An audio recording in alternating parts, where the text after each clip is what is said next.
I'll guide you through how to use ClickUp for project management. If you found this helpful, don't forget to like and subscribe. Open your browser and head to www.clickup.com. If you already have an account, go ahead and log in.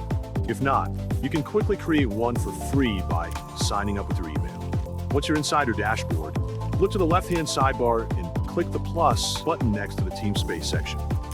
From there, choose Create List, enter the name of your project, and then click the Create button to finalize it. After that, you'll want to set up your project workflow by clicking the New Status button. Type in the name of your custom status, and when the pop-up appears, click Save. Now it's time to start adding tasks.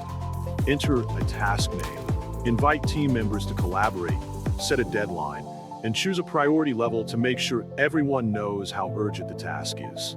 To add more detail, double-click on the task to open the full task view.